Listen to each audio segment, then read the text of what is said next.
Assalamualaikum warahmatullahi wabarakatuh. Perkenalkan, saya Tiara Pratama Dapitra, mahasiswa S1 Keperawatan tingkat 3A Universitas Muhammad Natsir Yarsi Bukit Tinggi. Konsep dasar biostatistik. Statistik secara sempit diartikan sebagai data, sedangkan secara luas diartikan sebagai alat untuk analisis dan membuat keputusan. Ruang lingkup statistik. Pertama ada statistik deskriptif, untuk menggambarkan atau menganalisis suatu statistik hasil penelitian tetapi tidak digunakan untuk membuat kesimpulan yang lebih luas. Yang kedua ada statistik inferensial, digunakan untuk menganalisis data sampel dan hasil yang digeneralisasikan untuk populasi di mana sampel diambil.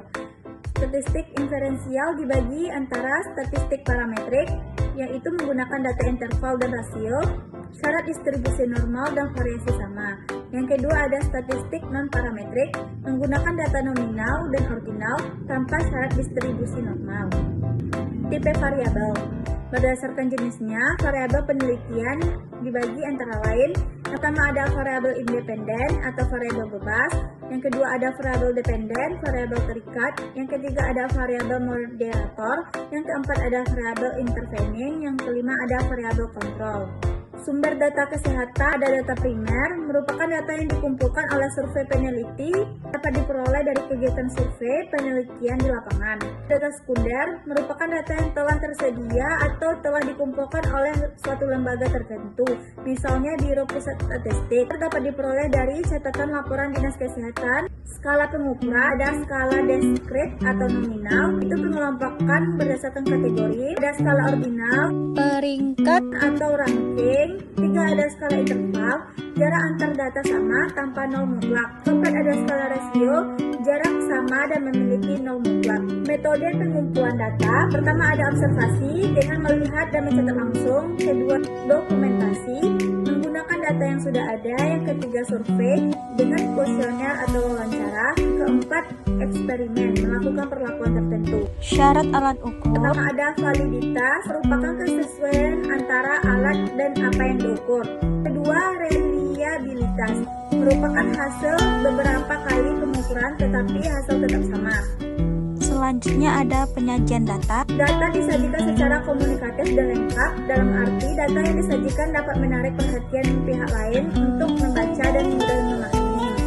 Jenis penyajian data. Yang pertama ada tabel. Ada dua macam tabel, yaitu tabel biasa dan tabel distribusi frekuensi. Yang kedua ada grafik, terbagi antara grafik garis dan grafik batang. Yang ketiga ada diagram. Ukuran tendensi Assalamualaikum warahmatullahi wabarakatuh. Perkenalkan, saya Tiara Pratama Dapitra, mahasiswa S1 Keperawatan tingkat 3A Universitas Muhammad Natsir Yarsi Bukit Tinggi. Konsep dasar biostatistik. Statistik secara sempit diartikan sebagai data, sedangkan secara luas diartikan sebagai alat untuk analisis dan membuat keputusan. Ruang lingkup statistik. Pertama ada statistik deskriptif, untuk menggambarkan atau menganalisis suatu statistik hasil penelitian tetapi tidak digunakan untuk membuat kesimpulan yang lebih luas. Yang kedua ada statistik inferensial, digunakan untuk menganalisis data sampel dan hasil yang digeneralisasikan untuk populasi di mana sampel diambil. Statistik inferensial dibagi antara statistik parametrik, yaitu menggunakan data interval dan rasio, syarat distribusi normal dan variasi sama. Yang kedua ada statistik non-parametrik, menggunakan data nominal dan ordinal tanpa syarat distribusi normal. Tipe variabel. Berdasarkan jenisnya, variabel penelitian dibagi antara lain. Pertama ada variabel independen atau variabel bebas. Yang kedua ada variabel dependen, variabel terikat. Yang ketiga ada variabel moderator. Yang keempat ada variabel intervening. Yang kelima ada variabel kontrol.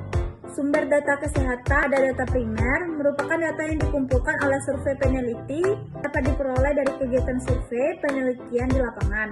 Data sekunder merupakan data yang telah tersedia atau telah dikumpulkan oleh suatu lembaga tertentu, misalnya Biro Pusat Statistik, dapat diperoleh dari catatan laporan Dinas Kesehatan. Skala pengukuran ada skala diskrit atau nominal, itu pengelompokan berdasarkan kategori. Ada skala ordinal, Peringkat atau ranking. 3 ada skala interval, jarak antar data sama tanpa nol mutlak. Keempat ada skala rasio, jarak sama sama dan memiliki nol mutlak. Metode pengumpulan data, pertama ada observasi dengan melihat dan mencatat langsung, kedua dokumentasi menggunakan data yang sudah ada, yang ketiga survei dengan kuesioner atau wawancara, keempat eksperimen melakukan perlakuan tertentu. Syarat alat ukur. Pertama ada validitas, merupakan kesesuaian antara alat dan apa yang diukur.